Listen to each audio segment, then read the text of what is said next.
Hello, I'm Barry Silverberg, the Director of the Center for Nonprofit Studies at Austin Community College, and this is Civil Society, a periodic podcast to provoke more thinking about issues affecting nonprofit effectiveness and success. My guest today is Kim Andersen, AISD Alternative Education Satellite Campus School Counselor. What a title. He's been an educator for 13 years, the majority of which has been working with the youth who are incarcerated in Gardner Betts Juvenile Justice Center, which is classified as a low-security juvenile detention center. I heard Kim speak at a Austin classical guitar gala and was really taken by his passion as he briefly outlined the kids' plight as they make their way through the juvenile justice system. I'm usually quite skeptical about speakers, having heard many of them in my time, but there was something about Kim's straightforward and compassionate presentation that captivated me. Kim, welcome. Thank you, Barry. So good to be here. why have you directed your energies and your skills towards working with these kids who are incarcerated? Well, it started quite by accident, actually. So I picked up a substitute job when I was just moving to Austin back in '07. And there was a cryptic message about calling somebody. It wasn't going to be at the school it was listed as. So I ended up at the Gardner Betts Juvenile Justice Center. And through several locked doors, I entered into my first class and really had no idea what was going on. But very quickly fell in love with these kids and had a very easy rapport with them. I felt at home. They seemed to feel the same way with me, and I've been there ever since. So why are most of these kids there? What kinds of situations have led them to be where they are right now? Well, that's a long story, and so it starts back at their home. They're coming from traumatic backgrounds, all of them. They meet a number of criteria for experiencing traumatic childhoods, be it broken families, the simplest, to constant movement. Their enrollment history reads like a who's who in Austin schools, with periods of broken enrollment and things like that. And so they're missing key years, especially in elementary school, key years when disabilities are identified, things like dyslexia, learning disabilities, behavioral disabilities, emotional disturbance, those kind of things. And so they make their way through the system. They get, they're in school enough, they get promoted to the next grade, but they're falling behind. And so by the time middle school hits is usually the first time for the majority of them that they start to experience problems. And then they're removed from school. And they're removed from school to an alternative campus. In Austin, that means the Alternative Learning Center. And from there, that's a short-term stay, usually, that you can be removed for long periods of time, but most of the time it's short-term. So they return to their home campus, more periods of broken enrollment, more movement due to poverty, external factors, things totally out of their control. And then they're in the real drop off the cliff for these kids comes when they enter high school. And so they get there, they're in ninth grade, maybe they're 15, maybe they're an overage ninth grader, and kapow, they are multiple grade levels behind in reading and mathematics, the most important indicators. And from there, it's a series of shame spirals, fear, anxiety, acting out, not fitting in, not belonging. Of course, there's criminal history that goes along with this, but I think that's really an affect of these other things. They find something they're good at. They find people that welcome them, and a lot of times that's gangs, or a lot of times it's people in the neighborhood who aren't focused on their academics, focused on going to school. And so it keeps on going, and then they come in front of a judge many times. They'll go to detention, which is the short-term stay part of Gardner Betts. Right. Be there for a day, be there for 2 days, and that may happen half a dozen times. And they'll have a JPO, juvenile probation officer, and they'll start to hear, hey, it's coming. Your incarceration may be coming. It may be coming, but it's not real to them. They don't. It's like a major illness. Yeah. For most people. Yeah, and they're not their lack of development of the prefrontal cortex because of the trauma is hindering what is already hindered in teenagers, which is that ability to look ahead. Same reason these teenagers jump out, windows in spring break. These are biological things for the most part. And so that's exacerbated by their background. And anyway, so they end up getting adjudicated to the long-term part of the Gardner-Betz Juvenile Justice Center, which is the Intermediate Sanction Center. And it's just how long is that usually, that period of time that they're initially? Typically, the first stay will be 4 to 6 months. And that's a real wake-up call, I imagine. And it should be. But there's still hopefulness. There's still they're looking forward to getting out when it's such a short time, 4 to 6 months. But you're removed from their family, you're removed from your friends. You're put in with a group of young men who you don't know. And if you do know them, by the way, they'll put you on a different unit, because if you do know them, you probably have committed a crime with them, and that means they need to be kept separated. So you're meeting new people, and you're also you're literally forced into therapy, and significant amounts of therapy. I had a student back in the day, years ago. The adjudication patterns change all the time with the judges, but there was a time where a kid could sort of determine, like, hey, they could go to TYC, back when TYC was an entity. It's since been broken up for... That was the Texas Youth Commission. Texas right? Youth Commission, correct, yeah. And they could choose to go to TYC. TYC is doing time. Or they could go to ISC, the Intermediate Sanction Center in Gardner-Betz, which is therapeutic programming. And I had a kid say, I begged the judge to send me to TYC because I just can't talk about things anymore. And I thought that was the most wonderful thing. It really gave me a sense of pride about the ISC, because there's so much therapy that goes on, and such a good army trying to change the kids. So these are kids who, over a period of long time, have basically been neglected, faced challenges which hopefully our kids don't face, and ended up in prison. Yeah, and you could say that they're not resilient, and that's why they ended up there. And I think a lot of people who have a reasonably normal childhood, or just one with the usual trauma of middle school and high school, right, want to say that, like, well, I so and so, but I didn't end up like that. But really, when you get to know their stories, I think you'll find that they're so resilient to still be here and to still right, be feeling that they're exactly, capable of things, and they haven't lost that sense of hope. Some of them. Yeah, I know from listening to stories of clients of LifeWorks, an agency that deals with homeless children, as you know, or homeless teens and so forth, that these folks are very resilient and very adaptable and crafty to just survive. Yeah, they've survived environments that we could not on the streets. So most people, including myself, have never been inside a prison. Okay, what's it like for a child, somebody new, coming to the facility? I think the first thing they're struck by is how structured it is, and I mean every minute is structured, and that's to keep the two hallmarks of the facility intact, and that's safety and security. And so it is a very safe place, and the kids really come to appreciate that, by the way.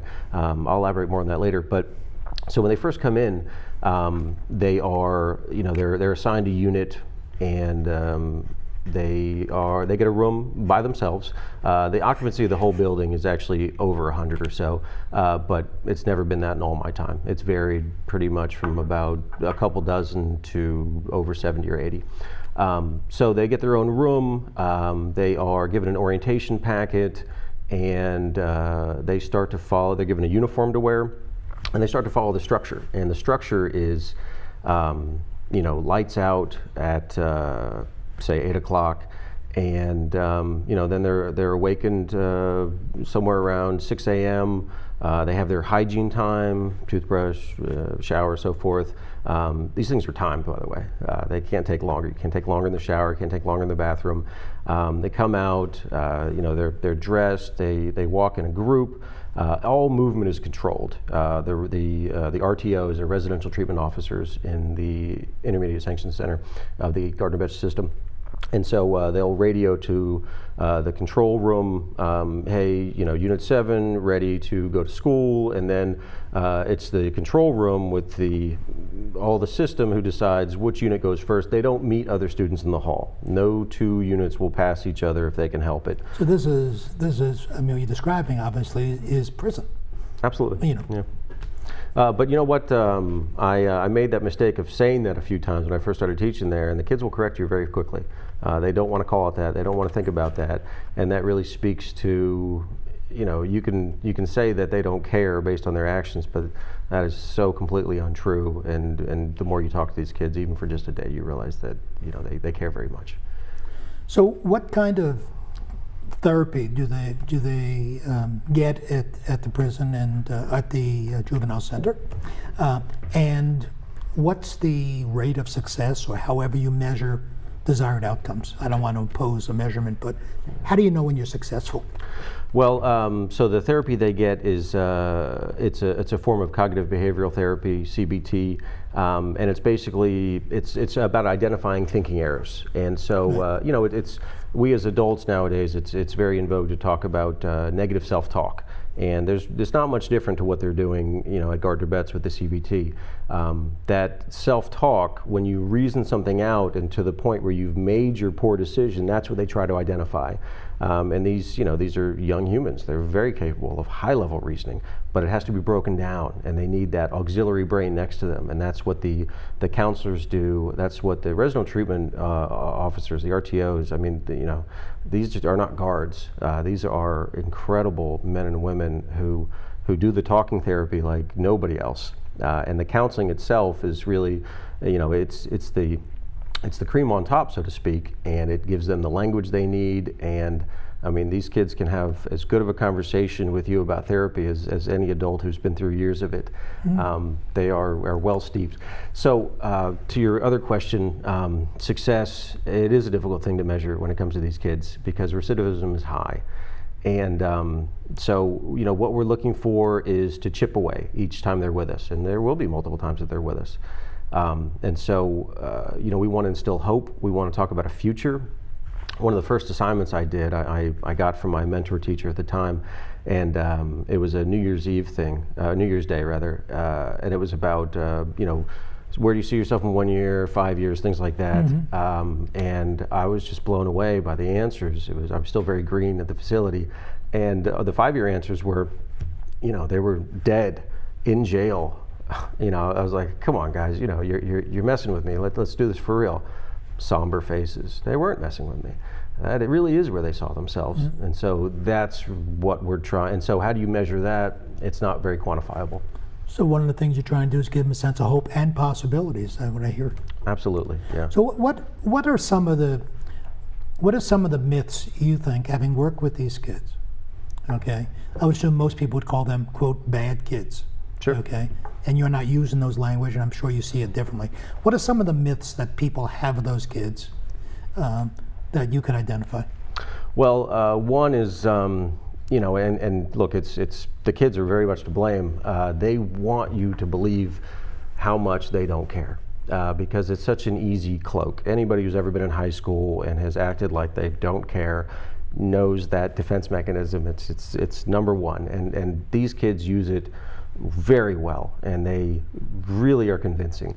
And they want you to believe that, I don't care, it doesn't matter, and it's just never true. So one of the tactics that I use when I'm developing graduation plans, because one of the first things they'll do is, I don't care. Well, what do you want to do when you get out? Doesn't matter, da da da. Okay, you have a little brother or sister? Do you have a cousin? Sure, everybody does. What future would you pick for them? Bam, I'm in. Because they do care, and then they want to talk about, here's a career I could think about doing, here's something that she likes doing or he likes doing, but it's that self love that they don't have, and they haven't been given or taught, and they've rejected as it comes later because it's their shield, and so that's really the number one thing. Just don't buy it, don't buy it, don't believe it. Yeah. What kind of things can if somebody is listening to this and they feel obviously the empathy and the compassion that you so well present and share, What can somebody not involved with the system do to be of help? We need mentors, and it's not an easy process. You have to get cleared through a number of security hurdles. But it's not easy to get a mentor for a kid this late in the game. It's kind of like, there's a cliche about adoption and orphanages and things like that. Young kids get adopted. What happens to older kids? They don't. Well, these kids, they have families. They have people who love them. But those people are also so troubled themselves that they're not able to give the support that a young person needs, that unconditional love and belief that every young person needs to be able to succeed. So mentors is really the number one thing. People just coming in and just willing to just come in and talk to them. You wouldn't believe how much that means. When we have old teachers who contact me and they want to come meet with their student, when I go into the classroom and I say, hey, do you remember Miss So-and-so? She wants to come see you. It's Christmas morning. It's such a huge thing. Yeah. So what exactly do you do in this process? So I am myself and a team of registrars and data processors, we are puzzle completers. So these students, they come in and their records are all over the place, and they've been in charter schools, they've been in other placements, which is other detention centers, and they've been in and out of school, and they've got 6 weeks here and there, and half credits and failed courses. So we put together the puzzle and try to create a picture of success. Here's what it looks like. But once I find that out and I call the kid into my office, I say, how many credits do you have? A vague answer, almost always wrong. What grade are you in? Even that, not so much. I hear I should be a lot in so-and-so grade. So they've lost track. They've really lost track, and they've then, how can you plan your future when you don't even know where you are? That's very powerful. So, is there anything that you'd like to say that I haven't asked you about the experience? Well, let me ask you another question before I give you that opportunity. What kind of lessons have you learned about life, from this experience? Has it made you more optimistic or pessimistic? I think I know the answer, but how has it impacted you as a person? Well, I have little kids now. They're 4 and 6, and so it has just made me appreciate how consequential the things you say to young people are. I mean, they are so consequential. The things that you say to a young person are the things that define them. They're so important. They mean everything to that young person. And so, harmful words, judgment, shaming, shame. Yeah, these kids come cloaked in shame, and it is a dark robe and so heavy to take off. And only when that comes off are they able to start feeling brave enough to try. Just trying is such a huge thing. And getting these kids to try their hardest means risking failure, risking true failure. Because when you say, I don't care, then there's no risk, right? How are you going to do it? It doesn't matter to me. Then pass or fail, it's no consequence either way. But when you give it your best, and that's what the teachers at our facility, and I'm so really honored to work with some of these people who come every day, and they try again and again and again. And I had some experience with that myself. And these kids will, they want you to see them in their comfort zone of I'm angry. Invulnerable. Yes, invulnerable, impenetrable. You can't get to me, you can't hurt me, not again, right, is really what's going on. And so these teachers take that, and they take that, and they take that, and they still give back love and caring and understanding. That's phenomenal. It's work that I so appreciate being around. It's inspiring.